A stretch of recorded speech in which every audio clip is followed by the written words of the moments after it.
Magician's Nephew, Chapters 1 and 2. Chapter 1. The Wrong Door. This is a story about something that happened long ago when your grandfather was a child. It is a very important story because it shows how all the comings and goings between our own world and the land of Narnia first began. In those days, Mr. Sherlock Holmes was still living in Baker Street, and the Bastables were looking for treasure in the Lewisham Road. In those days, if you were a boy, you had to wear a stiff Eton collar every day, and schools were unusually nastier than now. But meals were nicer, and as for sweets, I won't tell you how cheap and good they were, because it would only make your mouth water in vain. And in those days, there lived in London a girl called Polly Plummer. Please stop here and answer question 1. She lived in one of a long row of houses, which were all joined together. One morning she was out in the back garden when a boy scrambled up from the garden next door and put his face over the wall. Polly was very surprised because up till now there had never been any children in that house, but only Mr. Ketterley and Miss Ketterley, a brother and sister, old bachelor and old maid living together. So she looked up, full of curiosity. The face of the strange boy was very grubby. It could hardly have been grubbier if he had first rubbed his hands in the earth and then had a good cry and then dried his hands with his face. As a matter of fact, this was very nearly what he had been doing. "Hello," said Polly. "Hello," said the boy. "What's your name?" "Polly," said Polly. "What's yours?" "Diggory," said the boy. "I say, what a funny name," said Polly. It isn't half as so funny as Polly," said Diggory. "Yes, it is," said Polly. "No, it isn't," said Diggory. "At any rate, I do wash my face," said Polly, "which is what you need to do, especially after—" And then she stopped. She had been going to say, "after you've been blubbering," but she thought that wouldn't be polite. "All right, I have then," said Diggory in a much louder voice, like a boy who was so miserable that he didn't care who knew he had been crying. "And so would you," he went on, "if you lived all your life in the country and had a pony and a river at the bottom of a garden and then had been brought to live in a beastly hole like this." "London isn't a hole," said Polly indignantly, but the boy was too wound up to take any notice of her, and he went on. "And if your father was away in India, and you had to come and live with an aunt and an uncle who's mad, who would like that? And if the reason that they were looking after your mother, and if your mother was ill and was going to die—" Then his face went the wrong sort of shape, as it does if you're trying to keep back tears. "I didn't know. I'm sorry," said Polly humbly. And then, because she hardly knew what to say, and also to turn Diggory's mind to cheerful subjects, she asked, "Is Mr. Ketterley really mad?" "Well, either he's mad," said Diggory, "or there's some other mystery. He has a study on the top floor, and Aunt Letty says I must never go up there. Well, that looks fishy to begin with. And then there's another thing. Whenever he tries to say anything to me at meal times, he never even tries to talk to her, she always shuts him up. She says, 'Don't worry about the boy, Andrew,' or 'I'm sure Diggory wouldn't want to hear about that,' or else, 'Now, Diggory, wouldn't you like to go out and play in the garden?'" "What sort of things does he try to say?" "I don't know. He never gets far enough. But there's more than that. One night, it was last night, in fact, I was going past the foot of the attic stairs on my way to bed, and I don't much care for going past them either. I'm sure I heard a yell. Perhaps he keeps a mad wife shut up there. Yes, I've thought of that. Or perhaps he's a coiner. Or he might have been a pirate like the man at the beginning of Treasure Island and be always hiding from his old shipmates." "How exciting," said Polly. "I never knew your house was so interesting." "You may think it's interesting," said Diggory, "but you wouldn't like it if you had to sleep there. How would you like to lay awake listening for Uncle Dick Andrews' step to come creeping along the passage to your room? And he has such awful eyes." Please stop here and answer question 2. That was how Polly and Diggory got to know one another, and as it was just the beginning of the summer holidays and neither of them was going to the sea that year, they met nearly every day. Their adventures began chiefly because it was one of the wettest and coldest summers there had been for years. That drove them to do indoor things, you might say indoor exploration. It is wonderful how much exploring you can do with a stump of candle in a big house or in a row of houses. Polly had discovered long ago that if you opened a certain little door in the box-room attic of her house, you could find the cistern in a dark place behind it, which you could get into by a little careful climbing. The dark place was like a long tunnel with brick wall on one side and sloping roof on the other. In the roof, there were little chunks of light between the slats. There was no floor in this tunnel. You had to step from rafter to rafter, and between them there was only plaster. If you stepped on this, you would find yourself falling through the ceiling of the room below.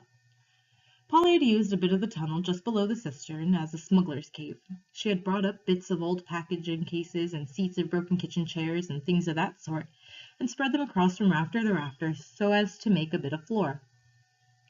Here she kept a cash box containing various treasures and a story she was writing, and usually a few apples. She had often drunk a quiet bottle of ginger beer in there. The old bottles made it look more like a smuggler's cave. Dickory quite liked the cave. She wouldn't let him see the story, but he was more interested in exploring. "Look here," he said. "How long does this tunnel go on for? I mean, does it stop where your house ends?" "No," said Polly. "The walls don't go out to the roof. It goes on. I don't know how far." "Then we could get the length of all the row of houses." "So we could," said Polly. "And oh, I say!" "What?" "We could get into the other houses." "Yes, and get taken up for burglars? No thanks." "Don't be so jolly clever. I was thinking of the house beyond yours." "What about it?"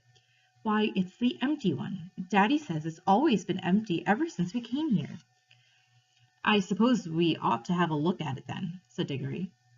He was a good deal more excited than you would have thought from the way he spoke, for of course he was thinking, just as you would have been, of all the reasons why the house might have been empty for so long. So was Polly. Neither of them said the word haunted, and both felt that once the thing had been suggested, it would be feeble not to do it. "Shall we go and try it now?" said Dickory. "All right," said Polly. "Don't, if you'd rather not," said Dickory. "I'm game if you are," she said. "How are we to know when we're in the next house but one?" They decided they would have to go out into the box room and walk across it, taking steps as long as the steps from one rafter to the next. That would give them an idea of how many rafters went to a room. Then they would allow about 4 more for the passage between the 2 attics in Polly's house, and then the same number for the maid's bedroom as for the box room. That would give them the length of the house. When they had done that distance twice, they would be at the end of Dickory's house. Any door they came to after that would let them into the attic of the empty house. "But I don't expect it's really empty at all," said Dickory. "What do you expect?" "I expect someone lives there in secret, only coming in and out at night with a dark lantern. We shall probably discover a gang of desperate criminals and get a reward. It's all rot to say a house would be empty all those years unless there was some mystery." "Daddy thought it must be the drains," said Polly. "Pooh! Grown-ups are always thinking of uninteresting explanations," said Dickory. Now that they were talking by daylight in the attic instead of by candlelight in the smuggler's cave, it seemed much less likely that the empty house would be haunted. When they had measured the attic, they had to get a pencil and do a sum. They both got different answers for it at first, and even when they agreed, I'm not sure they got it right. They were in a hurry to start on the exploration. Please stop here and answer question 3. "We mustn't make a sound," said Polly as they climbed in again behind the cistern. Because it was such an important occasion, they took a candle each. Polly had a good store of these in her cave. It was very dark and dusty and drafty, and they stepped from rafter to rafter without a word except when they whispered to one another, "We're opposite your attic now," or "This must be halfway through our house." And neither of them stumbled, and the candles didn't go out, and at last they came where they could see a little door in the brick wall on their right. There was no bolt or handle on this side of it, of course, for the door had been made for getting in, not for getting out, but there was a catch, as there often is on the inside of a cupboard door, which they felt they would be able to turn. "Shall I?" said Dickory. "I'm game if you are," said Polly, just as she had said before. Both felt that it was becoming very serious, but neither would draw back. Dickory pushed around the catch with some difficulty. The door swung open, and suddenly daylight made them blink. Then, with a great shock, they saw that they were looking not into a deserted attic, but into a furnished room. But it seemed empty enough. It was dead silent. Polly's curiosity got the better of her. She blew out her candle and stepped out into the strange room, making no more noise than a mouse. It was shaped, of course, like an attic, but furnished as a sitting room. Every bit of the walls was lined with shelves, and every bit of the shelves was full of books. A fire was burning in the grate. You remember that it was a very cold, wet summer that year. And in front of the fireplace, with his back toward them, was a high-backed armchair. Between the chair and Polly, and filling most of the middle of the room, was a big table piled with all sorts of things, printed books, and books of the sort that you write in, and ink bottles, and pens, and sealing wax, and a microscope. But what she noticed first was a bright red wooden tray with a number of rings on it. They were in pairs, a yellow one and a green one together, then a little space, and then another yellow one and another green one. They were no bigger than ordinary rings, and no one could help noticing them because they were so bright. They were the most beautifully shiny little things you can imagine. If Polly had been a very little younger, she would have wanted to put one in her mouth. Please stop here and answer question 4. The room was so quiet that you noticed the ticking of the clock at once, and yet, as she now found, it was not absolutely quiet either. There was a very, very faint humming sound. If vacuum cleaners had been invented in those days, Polly would have thought it was the sound of a hoover being worked a long way off, several rooms away and several floors below. But it was a nicer sound than that, a more musical tone, only so faint that you could hardly hear it.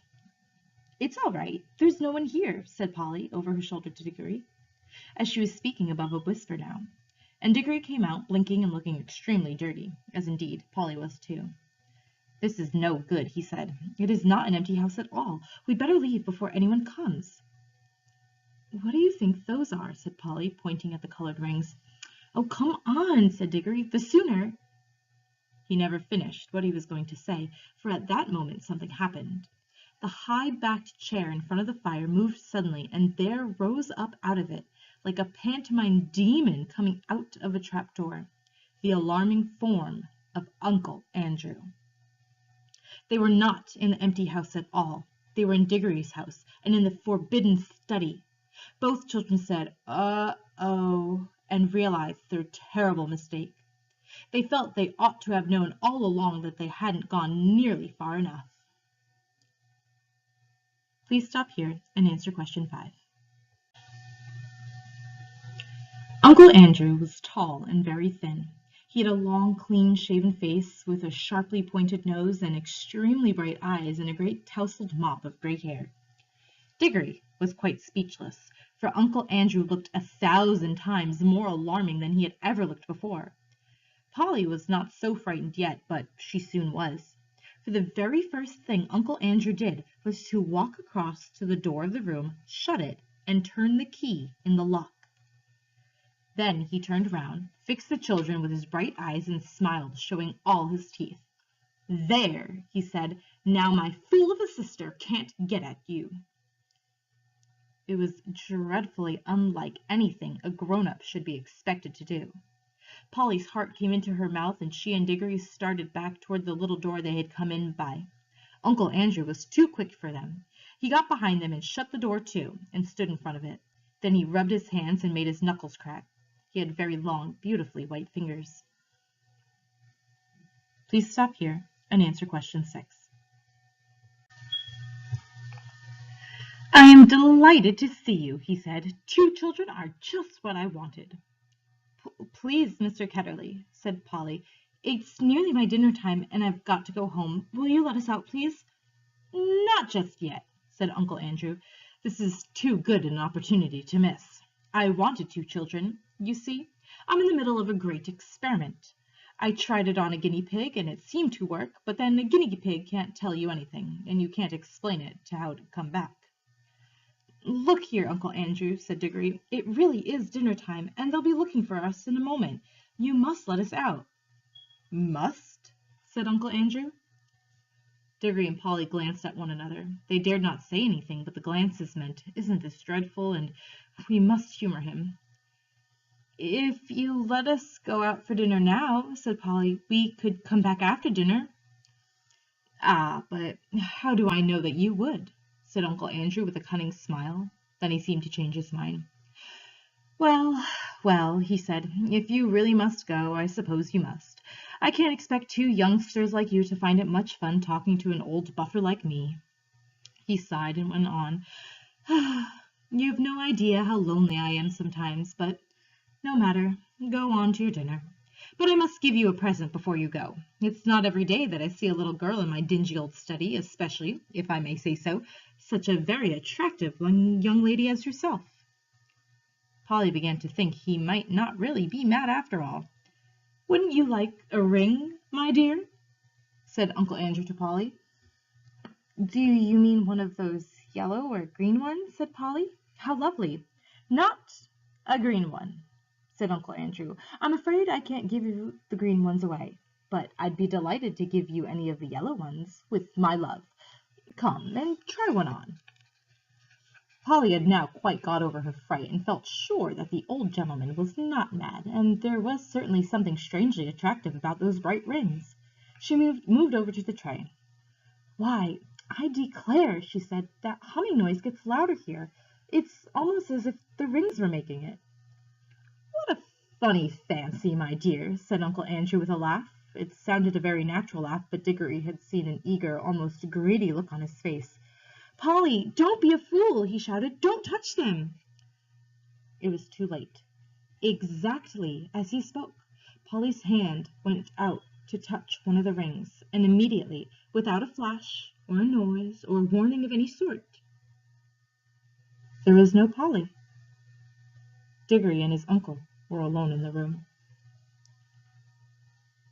Please stop here and answer question 7. Chapter 2.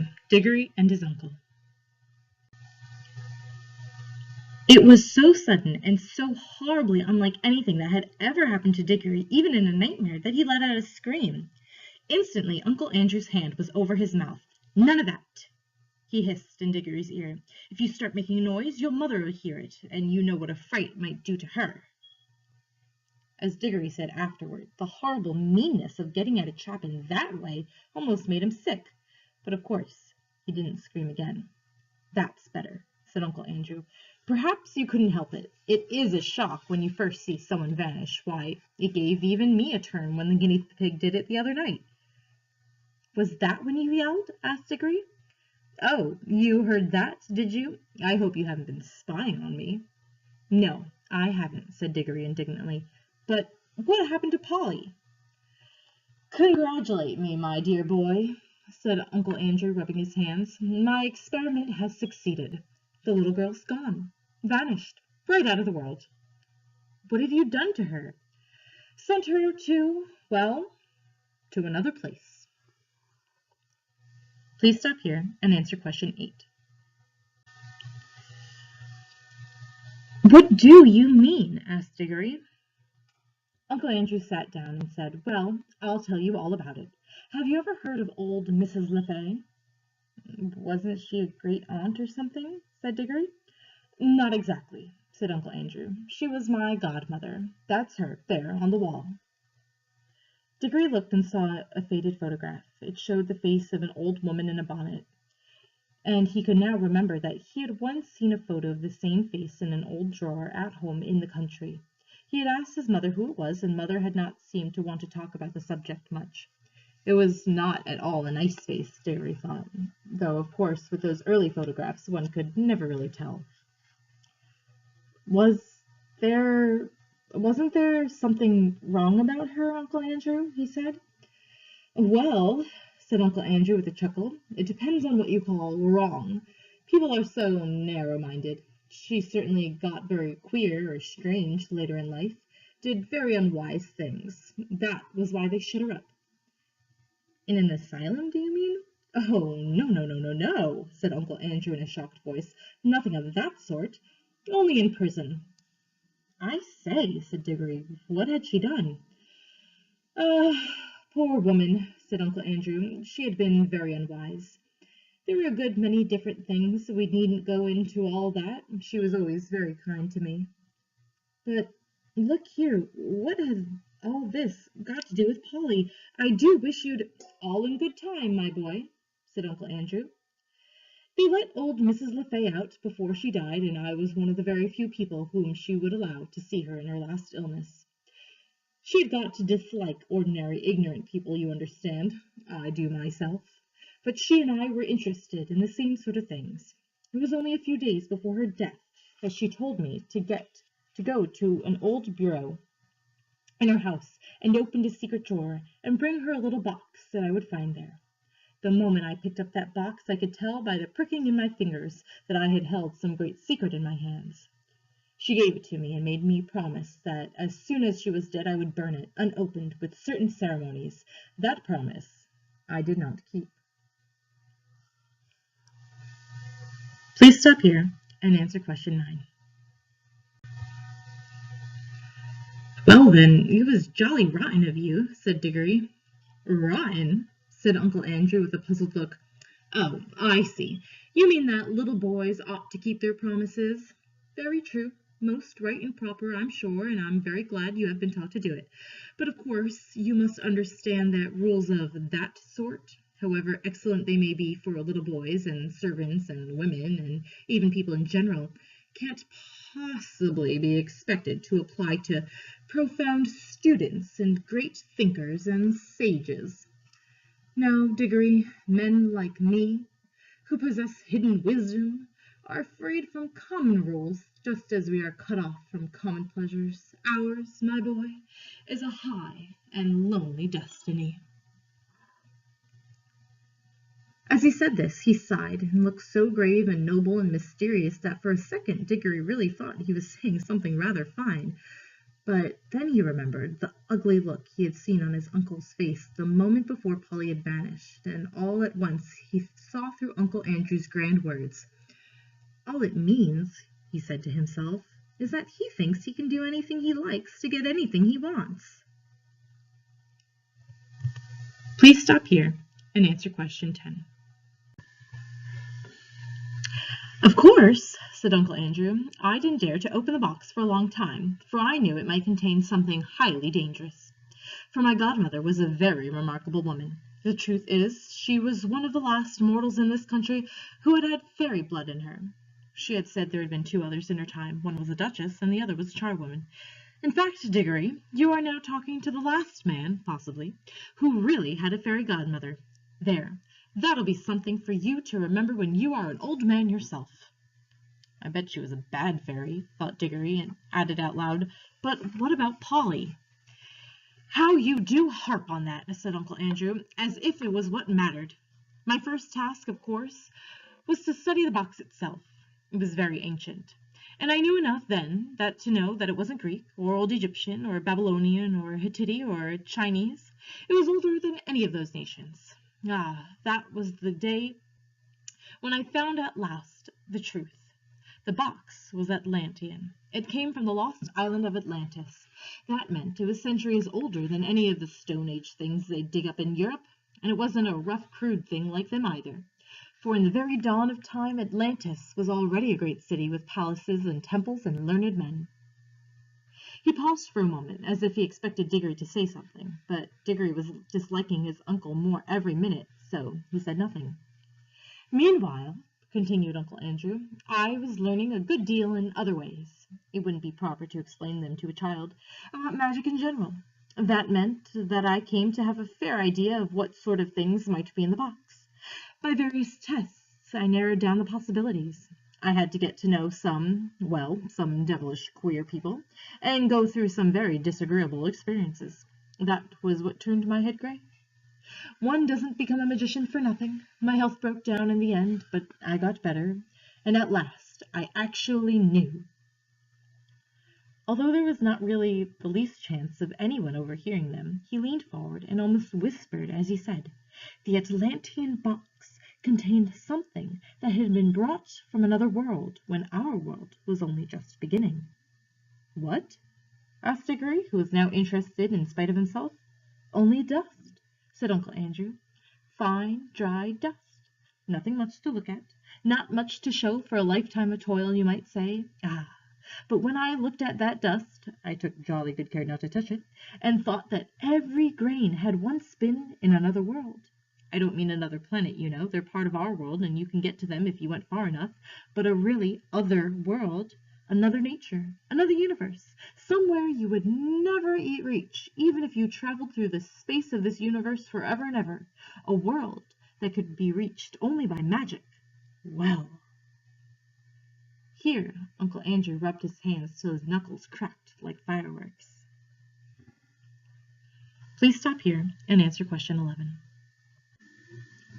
I knew, he went on, that if only you could get it into the right form, that dust would draw you back to the place it had come from. But the difficulty was to get it into the right form. My earlier experiments were all failures. I tried them on guinea pigs. Some of them only died, some of them exploded like little bombs. It was a jolly cruel thing to do, said Diggory, who at once had a guinea pig of his own. How you do keep getting off the point, said Uncle Andrew. That's what the creatures were for. I bought them myself. Let me see, where was I? Ah, yes. At last I succeeded in making the rings, the yellow rings, but now a new difficulty arose. I was pretty sure, now, that a yellow ring would send any creature that touched it into the other place. But what would be the good of that if I couldn't get them back to tell me what they had found there? And what about them? Said Diggory. A nice mess they'd be in if they couldn't get back. You will keep on looking at everything from the wrong point of view, said Uncle Andrew with a look of impatience. Can't you understand that the point is a great experiment? The whole point of sending anyone into the other place is that I want to find out what it's like. Well, why didn't you go for yourself then? Diggory had hardly ever seen anyone look so surprised and offended as his uncle did at this simple question. Me? Me? He exclaimed. The boy must be mad. A man at my time of life and in my state of health to risk the shock and the dangers of being flung suddenly into a different universe? I never heard anything so preposterous in my life. Do you realize what you're saying? Think of what another world means. You might meet anything. Anything. And I suppose you've sent Polly into it then, said Diggory. His cheeks were flaming with anger now. And all I can say, he added, even if you are my uncle, is that you've behaved like a coward sending a girl to a place you're afraid to go yourself. Please stop here and answer question 12. Silence, sir, said Uncle Andrew, bringing his hand down on the table. I will not be talked to like that by a little dirty schoolboy. You don't understand. I am the great scholar, the magician, the adept, one who is doing the experiment. Of course I need subjects to do it on. Bless my soul, you'll be telling me next that I ought to have asked the guinea pigs' permission before I used them. No great wisdom can be reached without sacrifice, but the idea of my going myself is ridiculous. It's like asking a general to fight as a common soldier. Supposing I got killed, what would become of my life's work? Oh, do stop jawing, said Diggory. Are you going to bring Polly back? I was going to tell you, when you so rudely interrupted me, said Uncle Andrew, that I did at last find out a way of doing the return journey. The green ring draws you back. But Polly hasn't got a green ring. No, said Uncle Andrew with a cruel smile. Then she can't get back, shouted Diggory, and it's exactly the same as if you murdered her. She can get back, said Uncle Andrew, if someone else will go after her, wearing a yellow ring himself and taking 2 green rings back, one to bring himself back and one to bring her back. And now, of course, Diggory saw the trap in which he was caught, and he stared at Uncle Andrew, saying nothing, with his mouth wide open. His cheeks had gone very pale. I hope, said Uncle Andrew presently in a very high and mighty voice, just as if he were a perfect uncle who had given one a handsome tip and some good advice, I hope, Diggory, you are not giving to showing the white feather. I should be very sorry to think that any one of our family has not enough honor and chivalry to go to the aid of a lady in distress. Oh, shut up, said Diggory. If you had any honor in all that, you'd be going yourself. But I know you won't. All right, I see I've got to go, but you are a beast. I suppose you planned the whole thing so that she'd go without knowing it, and then I'd have to go after her. Please stop here and answer question 13. Of course, said Uncle Andrew with his hateful smile. Very well, I'll go. But there's one thing I jolly well mean to say first. I don't believe in magic till today. I see now it's real. Well, if it is, I suppose all the old fairy tales are more or less true. And you're simply a wicked, cruel magician like the ones in the stories. Well, I never read a story in which people of that sort weren't paid out in the end, and I bet you will be, and serve you right. Of all the things Diggory had said, this was the first that really went home. Uncle Andrew started, and there came over his face a look of such horror that, beast though he was, you could almost feel sorry for him. But a second later he smoothed it all away, and with a rather forced laugh, well, well, I suppose that is the natural thing for a child to think, brought up among women, as you have been. Old wives' tales, eh? I don't think you need to worry about my danger, Diggory. Wouldn't it be better to worry about the danger of your little friend? She's been gone some time. If there are any dangers over there, well, it would be a pity to arrive a moment too late. A lot you care, said Diggory fiercely, but I'm sick of this job. What have I got to do? You really must learn to control that temper of yours, my boy, said Uncle Andrew coolly. Otherwise, you'll grow up to be just like your Aunt Letty. Now, attend to me. He got up, put on a pair of gloves, and walked over to the tray that contained the rings. They only work, he said, if they're actually touching your skin. Wearing gloves, I can pick them up, like this, and nothing happens. If you carried one in your pocket, nothing would happen. But of course, you'd have to be careful not to put your hand in your pocket and touch it by accident. The moment you touch a yellow ring, you vanish out of this world. When you are in the other place, I expect, of course, this hadn't been tested yet, but I expect that the moment you touch a green ring, you vanish out of that world and, I expect, reappear in this. Now, I take these two greens and drop them into your right-hand pocket. Remember very carefully which pocket they are in. G for green and R for right.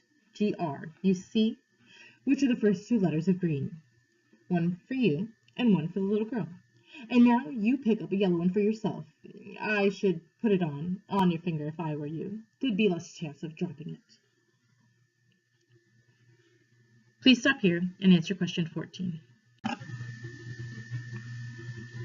Diggory had almost picked up the yellow ring when he suddenly checked himself. Look here, he said, what about Mother? Suppose she asks where I am. The sooner you go, the sooner you'll be back, said Uncle Andrew cheerfully. But you don't really know whether I can get back. Uncle Andrew shrugged his shoulders, walked across to the door, unlocked it, threw it open, and said, Oh, well, very well then, just as you please. Go down and have your dinner.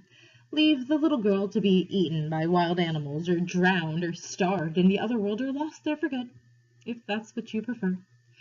It's all one to me.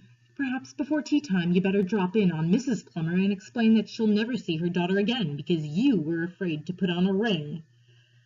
By gum, said Diggory, don't I just wish I was big enough to punch you in your head. Then he buttoned up his coat, took a deep breath, and picked up the ring. And he thought then, as he always thought afterward too, that he could not decently have done anything else. Please stop here and answer question 15.